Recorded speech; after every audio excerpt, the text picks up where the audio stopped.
Shalom saudaraku, terima kasih saudara telah kembali bersama kami untuk mengikuti pemberitaan firman Tuhan. Siapa di antara saudara yang sampai saat ini belum dibaptis? Saya ingatkan kepada saudara, segeralah saudara dibaptis. Karena baptisan ini adalah perintah Bapa kita yang di surga, tidak ada toleransi, ya, artinya tidak ada tawar-menawar. Kenapa begitu? Karena baptisan ini mengandung dua makna, yaitu pertobatan dan kepercayaan kepada Tuhan Yesus. Jadi jangan kamu katakan bahwa kamu percaya kepada Yesus, tetapi kamu tidak dibaptis. Engkau seorang penipu. Begitu pentingnya baptisan ini, maka iblis masuk ke area ini untuk mengacaukan pengertian manusia agar supaya manusia banyak yang tidak diselamatkan. Karena baptisan ini terkait dengan keselamatan, terkait dengan pertobatan. Tentu saja secara logika, iblis tidak mau itu terwujud di dalam diri seseorang. Maka dia masuk di area ini untuk mengacaukan pengertian manusia, agar manusia tidak memahami pentingnya baptisan itu. Kemudian manusia menunda-nunda baptisan itu. Akibatnya apa? Manusia itu kemudian tidak beroleh keselamatan atau tidak memiliki kesempatan lagi untuk diselamatkan. Saya pernah mendapatkan sebuah video seorang yang berkata bahwa karena ini adalah baptisan pertobatan, maka ini adalah semacam kartu truf. Jadi jangan buru-buru dilakukan, karena ketika engkau dibaptis, maka engkau akan berbuat dosa lagi. Nah, jadi kesempatanmu untuk bertobat hilang. Ini kacau sekali saudaraku. Ya. Saya akan sampaikan kepada saudara Markus 16 ayat 16 ya. Di sini katakan begini. Siapa yang percaya dan dibaptis akan diselamatkan. Tetapi siapa yang tidak percaya akan dihukum. Firman Tuhan ini jelas sekali mengatakan siapa yang percaya dan dibaptis akan diselamatkan. Tetapi siapa yang tidak percaya akan dihukum. Jadi kalau saudara katakan saudara percaya kepada Yesus Kristus, tetapi saudara tidak dibaptis, saudara itu seorang penipu. Karena firman Tuhan ini tegas mengatakan siapa yang percaya dan dibaptis akan diselamatkan. Tetapi siapa yang tidak percaya akan dihukum. Siapa yang tidak percaya artinya dia tidak memberikan dirinya dibaptis, maka akan dihukum. Jadi saudara, hati-hati dengan pengajaran-pengajaran yang terlihat terkesan rohani, terkesan benar, tetapi sebetulnya itu mempunyai motivasi untuk membuat saudara tidak mengenal keselamatan dengan benar.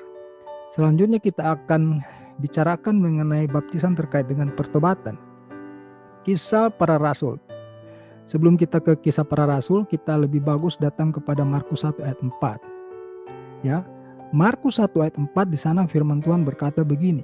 Demikianlah Yohanes Pembaptis tampil di padang gurun dan menyerukan, bertobatlah dan berilah dirimu dibaptis dan Allah akan mengampuni dosamu.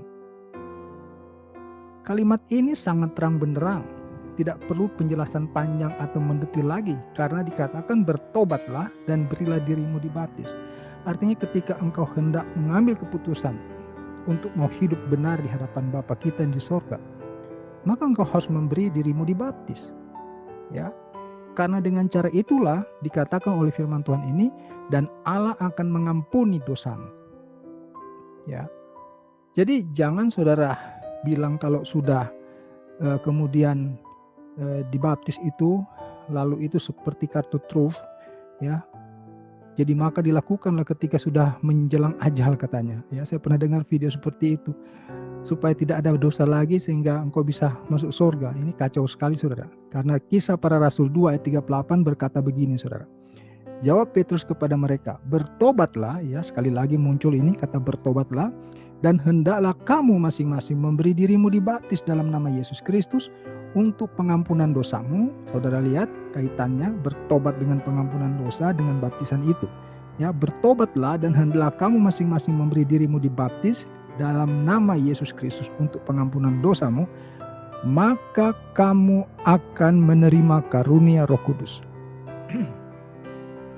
Karunia Roh Kudus inilah saudara yang akan memimpin engkau dalam kebenaran, yang akan menginsafkan engkau akan dosa, yang akan memampukan engkau untuk melakukan kebenaran di hadapan Tuhan.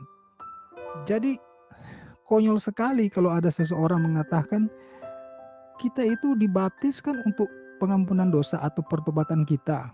Lah, kita kan masih manusia, dapat berbuat dosa lagi. Jadi percuma nanti kamu sudah dibaptis lalu kemudian 1-2 hari ke depan atau besok-besoknya kamu berbuat dosa lagi. Jadi baptisanmu itu jadi sia-sia. Maka hendaklah kamu memberi dibaptis ketika menjelang ajal. Ini kacau, saudaraku. Ya. Bertobatlah dan hendaklah kamu masing-masing memberi dirimu dibaptis dalam nama Yesus Kristus untuk pengampunan dosamu. Perhatikan ini, maka kamu akan menerima karunia Roh Kudus. Apa fungsi Roh Kudus itu? Dikatakan Roh Kudus itu sebagai penghibur, bukan? Dikatakan juga Roh Kudus itu adalah yang mengingatkan, menginsafkan manusia akan dosa. Jadi ketika kita dibaptis, ada Roh Kudus ya, seperti ketika Yesus dibaptis, maka langit terbuka. Dan suara Allah Bapa berkata, inilah anak yang kukasihi, kepadanya aku berkenan, ada Roh Kudus.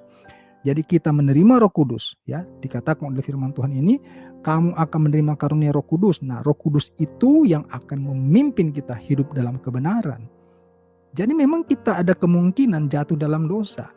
Tetapi karena ada Roh Kudus itu, kita akan terus diperbaharui hidup kita, karakter kita ya, menuju kepada kesempurnaan. Tuhan tahu manusia itu masih punya kedagingan ya, bisa lemah. Tetapi kalau engkau tidak memiliki Roh Kudus, engkau lebih mudah jatuh dan engkau tidak akan mudah untuk insaf akan dosa-dosamu itu. Sebaliknya kalau engkau memberi dirimu dibaptis, firman Tuhan ini menjamin kita. Karena dikatakan oleh Kisah Para Rasul 2 ayat 38 ini, bertobatlah dan hendaklah kamu masing-masing memberi dirimu dibaptis dalam nama Yesus Kristus untuk pengampunan dosamu, maka kamu akan menerima karunia Roh Kudus. Maka kamu akan menerima karunia Roh Kudus. Jadi baptisan itu akan berdampak, berakibat seseorang itu menerima karunia Roh Kudus.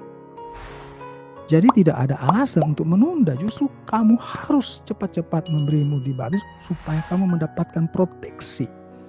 Yang pertama, kamu mengaku bahwa kamu bertobat ingin hidup benar di hadapan Bapa kita yang di sorga. Kemudian oleh karena pertobatan itu kamu memberi dirimu dibaptis, maka pengampunan dosamu diterima. Selanjutnya kamu menerima karunia Roh Kudus, yang ini penting sekali karena ketika Roh Kudus tinggal di dalammu, maka engkau juga akan tinggal di dalam Yesus. Dan Roh Kudus itu sebagai penghibur, dia juga sebagai yang menginsafkan dosa manusia ya, yang akan menegur ketika kita akan melangkah kepada jalan yang menentang Allah. Jadi saudaraku, jangan lagi engkau menunda-nunda baptisan itu.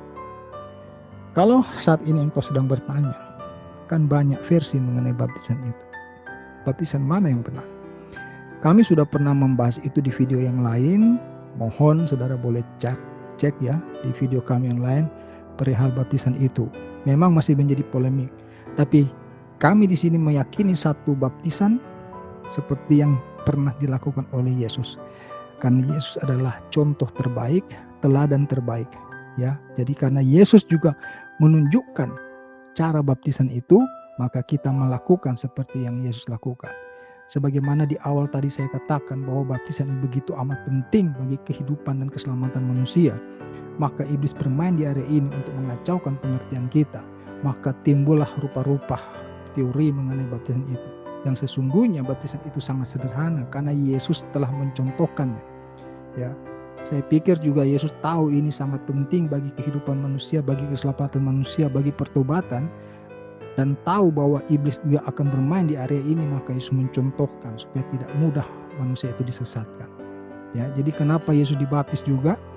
Saya pikir itu untuk mencontohkan supaya tidak ada celah bagi iblis untuk bermain-main mengacaukan manusia. Maka dengan memberi diri dibaptis oleh Yohanes Pembaptis pada waktu itu, kita diberikan contoh. Beginilah kalau kamu hendak dibaptis, sehingga iblis tidak mempunyai celah untuk mengacaukan engkau. Demikian saudara pemberitaan firman Tuhan kali ini, kiranya memberkati saudara dan kita jumpa lagi pada pemberitaan firman Tuhan lainnya. Haleluya, amin.